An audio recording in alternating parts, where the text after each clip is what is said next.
A lot has been said about the deadly cartel syndicates wreaking havoc in countries across the world and their sinister daredevil hitmen.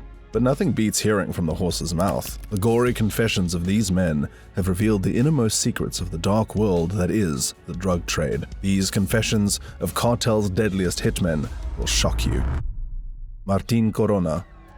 Very few people have come forward with claims of attempting to eliminate the revered and now imprisoned drug lord Joaquin El Chapo Guzman, but this man boldly revealed that he tried to kill the kingpin in 1993, but he narrowly escaped. What manner of vicious hitman would attempt to go directly for the leader of one of the deadliest long-standing mafia gangs in Mexico? None other than his ex-hitman, who now identifies himself with a fictitious name, Martin Corona. If the name sounds familiar, it's likely because you have seen his book, Confessions of a Cartel Hitman, where he described the inner workings of the cartel and his role in the elimination of hundreds of people across Mexican cities. This is what over 2 decades as a cartel hitman looks like. Corona was 29 when he joined the Tijuana cartel. Unlike many who join as teenagers and men in their early 20s, he was already entering his 3rd decade when he decided to join the cartel scene. However, he was not a newbie to the world of drug trafficking. From the age of 12, he'd been dealing drugs and weaving his way in and out of prison. It started with an honest quest to make money with his friends. They went out knocking on doors looking for anyone who was willing to let them mow their lawn for some cash. They found a man who agreed, but when it was time for payment, they had a rude shock that would change the course of Corona's life forever. The young boys were paid with pot instead of cash, and thus began his journey with drugs, and later on, death. His skill in getting into places to kill and getting out in spite of opposition or security details also began when he was young. He once walked into a store and carted away 27 fur coats. For a while, he was content with being in local gangs. They gave him protection, boosted business, and seemed to be his answer to a craving deep inside him. The man whom he'd believed was his father for 12 years turned out to not be his biological father, and this single piece of information seemed to turn his life upside down. I lost the trust factor. What could I believe in this world? Who could I trust? He chose the gangs. I was a lost soul. These people accepted me. They treated me with respect, and at a time it seemed like admiration and love.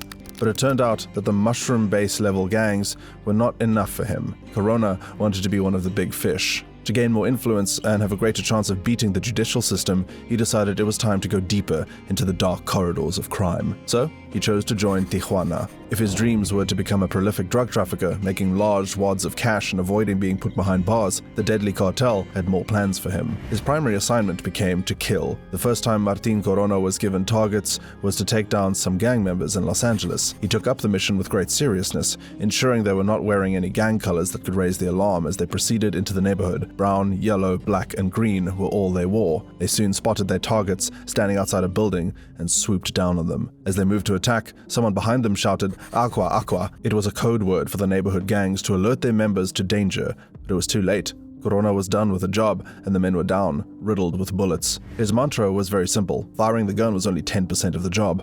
The rest came down to planning and calculation. He rose quickly in the ranks and became the leader of a top squad known as the Death Squad. Their daily assignments were simple. They would hunt down and kill anyone their bosses asked them to. It didn't matter how difficult it was. They'd get it done in no time. Their base was a hideout home in Mexico where they lived in all the luxury money could afford them. From there, they'd wait for instructions, make plans, then set out. Many times, these evil missions would take them beyond the border into the United States. To make their entry without arousing suspicion, they tried different tactics, including dressing like policemen. When their target was down, they'd report to their bosses and go back to base. Corona led this deadly team for several years as they got even more brutal and dangerous. Of his many crimes, there is one that stands out because of how it threw Mexico into a state of chaos and caused widespread mourning across the city. In his 1993 attempt to kill El Chapo, he missed, and the bullet instead hit Cardinal Juan Jesus Posadas Ocampo. He died on the spot, and hundreds of people attended his open casket funeral to pay homage to him.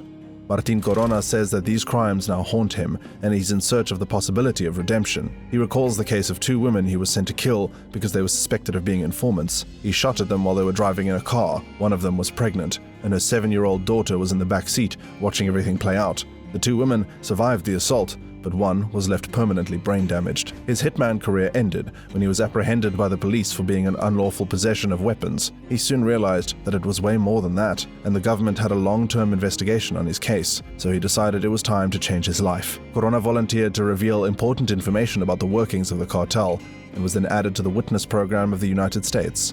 In 2001, he was sentenced to 25 years in prison. but was released in 2014 and now lives anonymously. Concerning his past life, he has a lot to say, but most of it was filled with regret. Living the life I lived, there is nothing I can sit back and say I'm proud of. There's mornings I'll wake up and I'll wash my face and look in the mirror and I can see the monster I once was. I just try to push it back down. You can never make amends for taking a life. You can never pay that back. Despite concealing his identity and living under the witness protection program, Martin Corona's life may still be in grave danger, but he's not concerned about that. He says, if you feel you need to come at me in a vengeful way, then hey, you know what? I didn't get to where I got by being a coward. I'm not going to sit there and be looking over my shoulder and live in fear for the rest of my life. Jesus Ernesto Chavez Castillo. This one is no ordinary cartel member or hitman. He was more of a killing machine, if we were to describe it more accurately. He was keeping a record of the people he had killed until it reached a certain number, and I assure you that nothing will prepare you for this. Jesus Ernesto Chavez Castillo killed 800 people before he lost count. There's no telling how many more he killed, but the number is likely up to 1,000, if not more. And the confessions of this one man give a glaring explanation for how Ciudad Juarez became known to be the murder capital of the world. Castillo worked for the Los Zetas cartel as a hitman in a deadly gang that started from the confines of a Texas prison, the Barrio Azteca gang, one of the major enforcers for the brutally dangerous Zetas cartel. Their target was to kill a certain number of people every day to instill fear in the communities where they operated, the police, and even the government. It was more than just marking their territories. They wanted to be the most feared gangsters, untouchable and superior to every other. So why would one of their most dangerous hitmen side with the police and choose to make a confession? Well, he said, I feel I did the right thing since I did so much wrong. That's a mild way to put it though, considering the enormity of his atrocities. Other hitmen were hunting people and gunning them down, but Castillo was determined that the goal of each murder was to make it as brutal as possible. In court, he explained that how gory each killing was would make it big news and fulfill their motive of instilling fear across the city. His method was to behead his victims and dismember their bodies. He also believed that this would help him find favor with his superiors and help him get a promotion. However, in 2014, he was set to testify against one of the bosses he worked so viciously to please in a bid to make up for the many lives he had taken. This boss was none other than Arturo Gallegos Castrillon, the leader of the Barrio Azteca gang, responsible for thousands of deaths. To put their deadly impact on the city of Juarez into perspective, records show that after more than 30 members of the gang were jailed in 2010, the number of murders reduced to 2,086 in 2011, compared to 3,022 in 2010. Just 1 year later, in 2012, the number had drastically reduced to 751. Castillo revealed how members of the Barrio Azteca gang underwent intense training to make them better at striking out their targets, no matter who they were or where they were. Even in a moving vehicle. He claimed that they were trained by the Los Zetas, several of whom were ex-military officers. It was this training that facilitated several murders, including the 2010 killings of U.S. consulate members who were killed while moving in a convoy. The victims, Leslie Enriquez, an employee of the consulate, and her husband, Arthur Redolphs, the sheriff's detention center of El Paso County, were on their way from a children's party when they were gunned down and killed. Their white car was said to have drifted around for a while before crashing. Their 1-year-old child was in the back seat unharmed, but suddenly orphaned. The couple was not the only one hit. The hitman gave some shocking insight into the reasons behind these murders, saying that Los Zetas had suspected that the consulate staff was helping their sworn enemies, the Sinaloa cartel. The prices at which Sinaloa was selling seemed to be so ridiculously low that they figured they must be getting help somewhere. Castrillon concluded that the consulate staff was helping Sinaloa members get visas so they could operate with reduced costs. It was easy to fish them out in their convoys because they all used characteristic white vehicles, and Castillo said Castrillon had instructed the gang to look out for them. However, this narrative seemed to have angered some high and mighty people who refused to accept the U.S. consulate was helping the Sinaloa cartel traffic drugs into the U.S. An FBI agent testified that the Barrio Azteca gang leader had told him that the consulate office victims were not the intended targets and that the hitman had made a mistake. Castrillon denied this vehemently, saying that before his extradition, Mexican officials acting in the interest of the United States had tortured him with vicious beatings, electrocution, and hanging him by his arms. He even mentioned that his wife was raped in a room next to him, and he was forced to listen. This other narrative was that the main target was someone connected to the Sinaloa cartel and driving a car similar to that of the victims. Castillo testified again that after carrying out the instructions, he heard a commotion on their radio system between Castrillon and other senior leaders, indicating that maybe the operation was not successful. Deciphering which one of these narratives is true is a long shot, but one thing is clear. Castillo killed many people on the orders of his boss Castrillon. The hitman, or better put, killing machine, reportedly had a target of 8 men per day. El Sangres.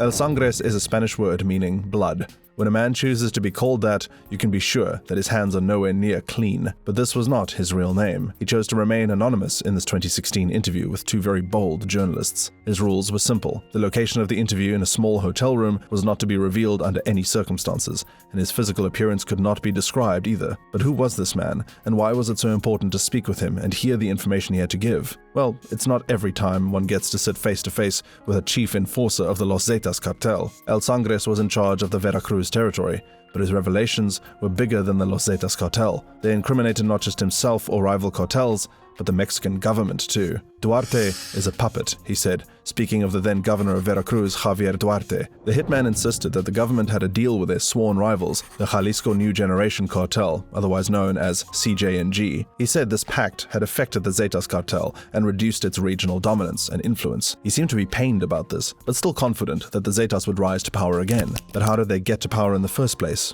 El Sangres knows, and he was quick to reveal that there were no Zetas in Veracruz prior to 2005, when the then governor invited them into the state to supposedly help him deal with some personal issues. In his words, "We weren't here in Veracruz. We entered because the government of Fidel Herrera let us, and this I guarantee you." Herrera was governor just before Duarte, and El Sangres revealed that after taking care of the governor's so-called personal matters, the gang grew beyond the control of the government and refused to leave. El Sangres said that Governor Duarte was trying to get rid of the Zetas, but boasted that they could not be defeated. The deadly hitman said that for every hitman who was killed, there would be 3 or 4 springing up to war against any opposition. However, this man seemed to have more on his plate than beef with the governor. He claimed to be a family man, but he wasn't speaking of a living nuclear family consisting of a wife and children. No. He was referring to assassins. He said he had between 10 and 12 assassins working for him and called them little angels, or angelitos in Spanish. El Sangres stated emphatically that they were a family, and if you think that he was caught up in an illusion of some sort, wait until you hear what he said next. The hitman, whose career was clearly marked with violent bloodshed, claimed that he was not as bad as people claimed he was. He insisted that he and his little angels had valid reasons for killing the people they were told to target. The victims had either taken something that belonged to the cartel, owed something, snitched, or gotten caught up in something they shouldn't have been doing. He seemed absorbed in the idea that he was a noble murderer, if there is such a thing, stating with a sense of pride that he wasn't involved in theft, street violence, or extortion. His modus operandi? "I'm not going to take your wallet or your phone. I'm not going to take your watch. I get my orders to go to a particular place, find a particular person, abduct them, and ensure they are never seen again." His words may temporarily make you forget that it's the same Los Zetas cartel responsible for several acts of extreme violence, including decapitations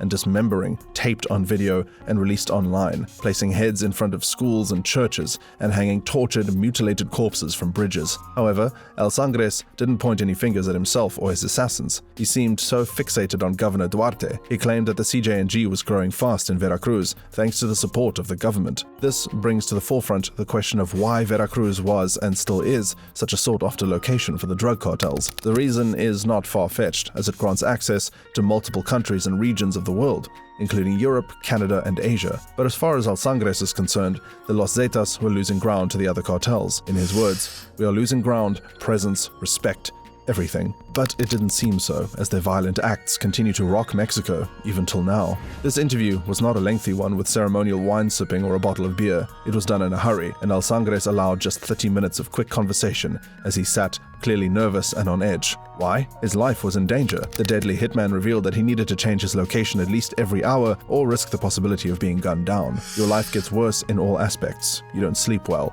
You feel the need to keep moving from one place to the other all the time. Why? Because even your own organization wants to bring you down. The ex-police officer, who also mentioned that he left the police force because he witnessed several injustices and instances of abuse of authority, has left his wife and kids behind, most likely for their own safety. "The family doesn't exist to me anymore. I'm alone." El Sangres, a faceless, nameless man who had sold his soul to the dark and bloody underworld of the deadly cartels. Giovanni Bruscia. His many nicknames included the Pig because of his large appetite and untidy appearance, but the one we're particularly concerned with today is Uscana Cristiani, meaning the People Slayer. His confessions made the rounds and stirred up anger in the public as families of his victims cried out for justice. He said, "I am an animal. I've killed more than 150 people, and I can't even remember their names." but their loved ones do, and we also know some of them. Among his victims was renowned mafia prosecutor Giovanni Falcone, whose efforts at curtailing the spread of cartel and gang violence in the country had led to the arrest and conviction of top kingpins and hundreds of gang members. Bruscia worked for the Cosa Nostra and had risen up the ranks to become one of the top hitmen in the cartel. One day, orders came and his target was none other than Falcone. He gathered his team and came up with a strategy. They would use high-grade explosives. On the 23rd of May, 1992, he carried out the operation, killing the prosecutor, his wife, and 3 policemen on the spot, with many others injured. The judge was on his way from the airport after his trip, and the skilled hitman had marked out his route. Explosives were planted beneath the highway he was to pass through hours before he even landed in the country. Bruscia knew his way around these things and managed to pull it off without arousing any suspicion. As soon as all was set, he went off to a nearby mountainous region, waiting for the signal that would set the whole area shaking. There was an informant traveling just behind Falcone's entourage, and as soon as they approached the bridge, the signal was given and Bruscia detonated the bombs, sending shockwaves not only throughout the region, but the whole of Italy, as fear gripped many. A crater-sized hole was left in the road, but the lead hitman and his squad were long gone when authorities arrived. The operation took 400 kilograms of TNT explosives to kill one man. Bruscia wanted to remain known as the assassin who never missed a target, and it all began when he was only a teenager. At 19, he had murdered 2 people, including one whom he shot just outside a movie theater in Sicily. Bruscia went home after the crime to conceal his weapon, change his clothes, and guess what? Returned to the scene of the crime. He said he wanted to enjoy the spectacle of the carabinieri's arrival at the crime scene. He already had such a twisted mind from that age and stubborn defiance towards authorities. After the Falcone killings, Italy was again shaken by the assassination of Paolo Emanuele Borsellino, another judge committed to crushing the Sicilian mafia. Bruscia was again behind this killing, as the government began to crack down on the gang members to ensure that they were brought to justice. One of the assassins on his team was picked up. He was Santino De Matteo. Not long after his arrest, he decided to cooperate with the government by becoming an informant in exchange for a reduced prison sentence. But his boss was not happy about that at all. Many mafia members boast about never killing women, especially children, like it makes them saints. But not Giovanni Bruscia. He had the son of De Matteo kidnapped. One of his assassins, Gaspara Spatuzza, who was one of the kidnappers, later confessed that they dressed like police officers and told the 11-year-old boy that he was being taken to see his father in prison. Giuseppe De Matteo was severely tortured, and gory pictures were sent to his father in jail. This continued for close to 2 years, until the boy was eventually strangled to death and his body dissolved in a barrel of acid. Eventually, authorities were able to lay their hands on Bruscia, who was arrested on the 20th of May, 1996. Over 2 decades after his entry into the mafia world. One day in court, Di Matteo and Bruscia came face to face, and a physical altercation had to be prevented by security guards. The man whose son had been tortured and brutally killed by his former boss broke down into tears and told the judge, "I guarantee my collaboration, but to this animal, I guarantee nothing. If you leave me alone with him for 2 minutes, I will cut off his head." Alas, Bruscia also became a police informant in custody, revealing controversial information that helped the police better understand the workings of the mafia and helped fish out many of the gang members. In 1993, feared drug lord and one of the key leaders of the Sicilian mafia, Salvatore Totorina, had been arrested after 23 years of evading capture. But Bruscia said it wasn't just an ordinary crackdown like the police made it appear. He insisted that it was a secret deal between top bosses of the Cosa Nostra who were tired of the drug lord's dictatorship, some secret agents, and the Carabinieri. He insisted that another top mafia leader, Bernardo Provenzano, had sold Rina to authorities. This revelation suggested that the police were complicit in the workings of the mafia, but Bruscia did not stop there. The incarcerated hitman also said that following the assassination of Falcone, Rina confided in him that the Interior Minister, Nicola Mancino, had been in direct negotiations with the drug lord in a bid to prevent any further killings. Mancino refuted this, but by 2012 it appeared that Bruscia's word was true, as the minister was ordered to stand trial for concealing evidence, showing details of 1992 talks with the Italian state and the mafia regarding the Falcone and Borsellino killings. Maurizio Avola. At a young age, I was working at my father's restaurant in Catania. I knew from the start that kind of work wasn't for me. Every evening I'd think about money and power while polishing glasses. I wanted to become someone, but I couldn't be bothered to study. Those were the words of Maurizio Avola, one of the deadliest hitmen of the Cosa Nostra Mafia, when he was interviewed following his arrest. He left his father's noble business for the streets and began to perform armed robberies. By 21, he was recruited by a mafia boss who gave him special tasks to do. The man, Marcello De Agata, had discovered that Avola was skilled in robbery, so he commissioned him to execute armed robberies for the gang. This seemed to be some sort of probation period, and soon he was called upon to join the gang completely. However, the only way in was by death. He had to kill someone. The target was a lawyer named Andrea Finocchiaro. who was said to have badmouthed one of the gang leaders, Benedetto Santapaola. His death would send a chilling reminder to all the political associates of the mafia bosses. On the morning of the murder, he was hanging around the home of the lawyer. The plan was to gun him down in front of his home without witnesses. However, he was with his children when the target came out the front door. Avola had to abort the mission and re-strategize. The next point of call was the law firm where he worked. The hitman arrived there in the evening of the same day, just as Finocchiaro was going home from work and getting into his car. He ordered him to get out of the car and shot him in the side and arm. The lawyer fell to his knees, begging not to be killed. Avola recounts the details of the event, saying, "He fell to his knees and begged me not to kill him. I hesitated. My second gun fell from my trouser pocket onto the ground. In a split second, I closed my eyes and pulled the trigger 3 times. I just stood there and stared at him for a few seconds.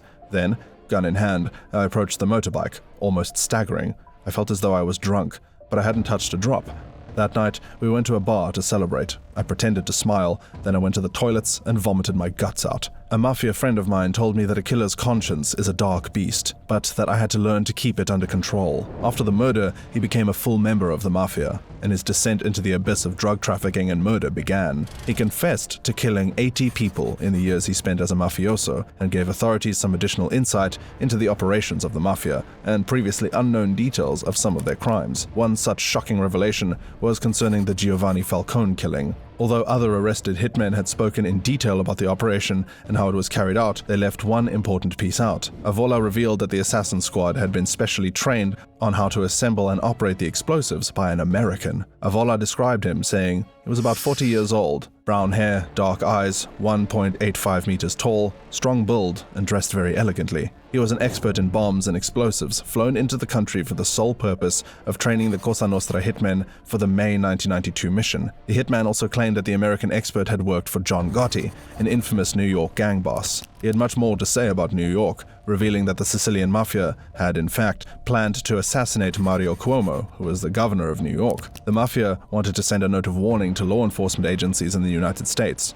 Cuomo was to be targeted during his visit to Messina by more than 10 gunmen armed with explosives and assault rifles, but when he arrived, it seemed he'd been tipped off. He was surrounded by super tight security, several bodyguards, and a bulletproof vehicle, making it impossible for the hitmen to pull through with their plan. The mission was terminated. However, for Avola, it wasn't every time he got to walk away from a mission without hitting the target. That would automatically mean grave punishment, or even death. He said he was a soldier who answered the orders he was given by his boss alone, and his sense of loyalty overpowered his fear. I was a soldier. My general sent me to kill people. I had to do it. Refusal was out of the question. Mafioso execute orders given from above, just like soldiers at war. But the memory of my victims consumes my mind. I've killed people with whom I shared meals, and men who trusted me, and while their bodies were burning in a ditch, I was out enjoying myself. I'll give you an example. Pinuccio De Leo. He was one of my best friends. They ordered me to end his life. He knew too much, and he was suspected of having betrayed the family. I was forced to shoot him. I still have nightmares about it every night, as well as about the other men I've killed. They haunt me at night. Confessions from mafiosos are rare to come by, as they are often bound by a code of silence, and many choose to spend their lives in jail or be killed rather than speak. But these ones, from some of the deadliest cartel hitmen, reveal shocking details that would have been otherwise concealed. Thank you for watching this video. To watch more captivating content, click on any of the 2 being displayed on your screen. See you on the next one.